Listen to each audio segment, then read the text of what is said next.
Breaking news చూస్తున్నాం. జనసేన అధినేత పవన్ కళ్యాణ్ సోదరుడు పవన్ కండువా కప్పి నాగబాబును పార్టీలోకి ఆహ్వానించారు. నర్సాపురం లోక్సభ స్థానం నుంచి నాగబాబు పోటీ చేసే అవకాశం ఉన్నట్లు తెలుస్తోంది. ఇప్పటికే జిల్లా నాయకులు కార్యకర్తలతో నాగబాబు సమావేశమయ్యారు.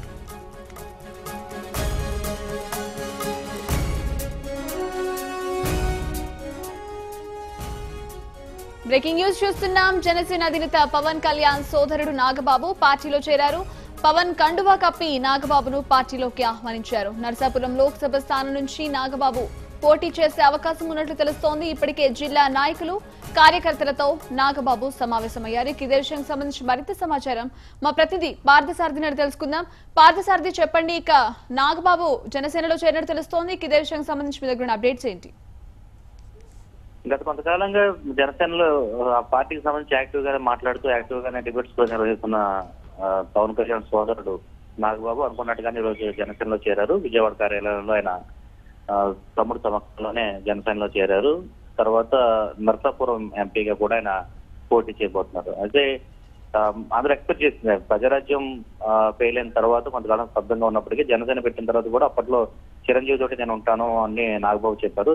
తర్వాత మన జరుగుతున్న పరిణామాలన్నీ దృష్టిలో పెట్టుకుని అటు చిరంజీవి కూడా పొలిటికల్ గా ఇన్యాక్టివ్ గానే ఉంటారు కాబట్టి జనసేనకి సపోర్ట్ గా ఫ్యామిలీ అంతా మారింది. అందులో భాగంగానే నాగబాబు కూడా యాక్టివ్ పాలిటిక్స్ లోకి రావాలని డిసైడ్ అయ్యారు. దాంతో భాగంగా చాలా సార్లు సంకేతాలు కూడా ఇచ్చారు, నేను జనసేన ఎలాంటి పని చేయడానికి సిద్ధంగా ఉన్నానంటూ. దానికి అనుగుణంగానే ఈ రోజు పవన్ కళ్యాణ్ నుంచి గ్రీన్ సిగ్నల్ రావడంతో ఆయనకు Narsapuram Lok Sabha MP seat confirm అయినట్టు తెలుస్తుంది. అయితే ఒకే పార్లమెంట్ సెగ్మెంట్ లో ఇద్దరు అన్నదమ్ములు పోటీ చేయడం అనేది కూడా ఆసక్తికరంగా మారింది. అంటే భీమవరం నుంచి పవన్ కళ్యాణ్ పోటీ చేస్తుంటే అసెంబ్లీకి, మరోవైపు నాగబాబు పార్లమెంట్ కి పోటీ చేయబోతున్నారు. సో ఓవరాల్ గా నర్సాపురం నుంచి ఇంతకు ముందు ఒక చిన్న చేదు జ్ఞాపకం కూడా వాళ్ళకు ఉంది. ప్రజారాజ్యంలో మొగల్తూరు నుంచి చిరంజీవి పోటీ చేసే అప్పట్లో ప్రజారాజ్యం అధ్యక్షుడు హోదాలో ఓడిపోయారు.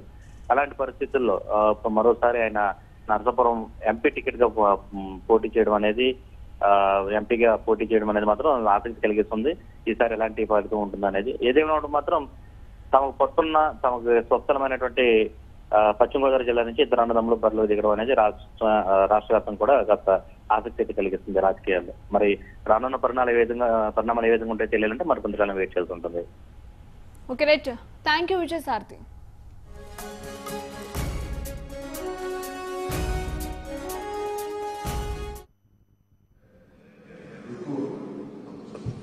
ఇందాక టీవీకి చెప్పేస్తున్నాను. యాక్చువల్ నాగబాబు గారు నేను పార్టీలోకి అసలు ఇప్పుడు మనస్ఫూర్తి కూడా ఆహ్వానించలేదు. ఎందుకంటే అన్ని రాజకీయాలను వదిలేసి తనదైన జీవితం బతుకుతున్నా వెళ్ళిపోతే అసలు నాకు రాజకీయాల్లో చైతన్యం అనేది మొదలైంది అంటే, బాగా అవగాహన కలిగింది అంటే అది తన వల్లే కలిగింది. ఒకలాగా చెప్పాలి అంటే నాకు రాజకీయ చైతన్యం అనే భావజాలాన్ని తగిలించిన వ్యక్తి ఒక రకంగా చెప్పాలంటే నా గురువు. కానీ ఎప్పుడు మేము అంతకుముందు 2009లో ఉన్నప్పుడు పోటీ చేయాలని ప్రయత్నం చేయడం ఇద్దరం. ఈ రోజు కూడా యాక్చువల్ పోటీ చేయాలని నిర్ణయం లేదు, అనుకోలేదు. కొన్ని ప్రత్యేక పరిస్థితులు ఈ నిర్ణయం నన్ను తీసుకునేలా చేస్తే నేను అడిగితే చాలా పెద్ద మనసుతో ఒప్పుకున్నందుకు నిజంగా మనస్ఫూర్తిగా నా ధన్యవాదాలు తెలుపు. ఎందుకంటే తను అన్ని వదిలేసి ఏదో తనదైన ఒక చదువు పుస్తక పఠనంలో దీనికి వెళ్ళిపోయిన వ్యక్తిని నా మాటను మన్నించి నేను అడిగాను, ఇట్లా పార్లమెంట్కి పోటీ చేస్తామంటే ఫోన్ పెట్టేశాడు, ఇంకేం మాట్లాడా. నేను మళ్ళీ మనిషిని పంపించి లాక్కొచ్చి ఇక్కడ తీసుకొచ్చాను. బలంతం కండువా కప్పేసి పోటీ చేయమని చెప్తా ఉన్నాను. దొడ్డిదారిని తీసుకురాకుండా రాజమార్గాన్ని తీసుకొస్తున్నాను, ప్రజాక్షేత్రంలో పోటీ చేయడానికి తీసుకొస్తున్నాను. రాజకీయాల్లో ఎవరైనా రావచ్చు, కానీ ప్రజాక్షేత్రంలో పోటీ చేసే వాళ్ళకు ఉండే గుండె ధైర్యం కానీ తెగింపు కానీ ఉంటుంది. ప్రజాక్షేత్రంలో ఆయన్ని మనస్ఫూర్తిగా వచ్చి పోటీ చేస్తుంది. మనస్ఫూర్తిగా ధన్యవాదాలు తెలుపుకుంటూ సెలవు తీసుకున్నాను. జై హింద్.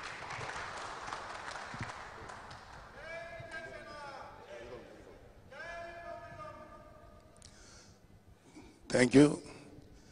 కొన్ని మాటలు మాట్లాడొచ్చో లేదో తెలియదు, కానీ మా తమ్ముడిని అంటే మా ఇద్దరి మధ్య గ్యాప్, మా తమ్ముడిని నేను ఎత్తుకునేంత వయసు గ్యాప్ ఉండేది మాకు.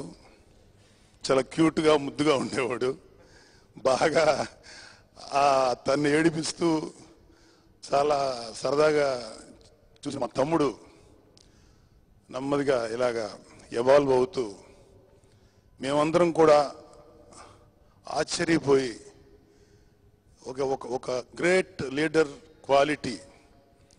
అసలు ఇలాంటి లీడర్స్ ఎంతమంది ఉన్నారు మన దేశంలో, ఉన్నారా ఇలాంటి లీడర్స్ అనేంత ఆశ్చర్యానికి గురయ్యి. కానీ నేను ఎప్పుడు కళ్యాణ్ బాబు తోటి మాట్లాడక నాకు అవకాశం ఇవ్వడు.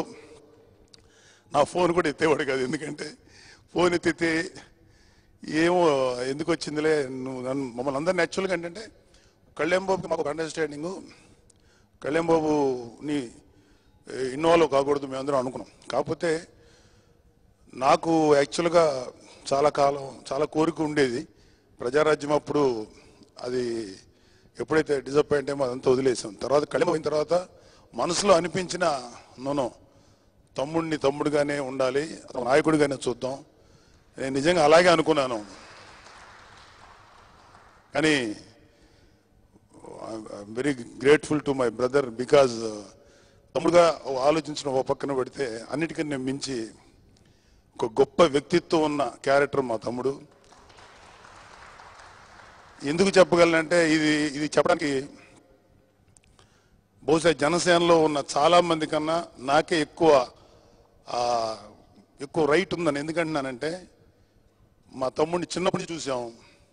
చిన్నప్పటి నుంచి ఒక రకమైనటువంటి ఒక మునిలాగా ఉండేవాడు, ఎవరి జోలికి వెళ్ళేవాడు కాదు, తన పని తను చూసుకునేవాడు. ఏం చేస్తున్నావు కళ్యాణ్ ఒక్కడే కూర్చుంటే ఏదో చెప్పేవాడు కాదు.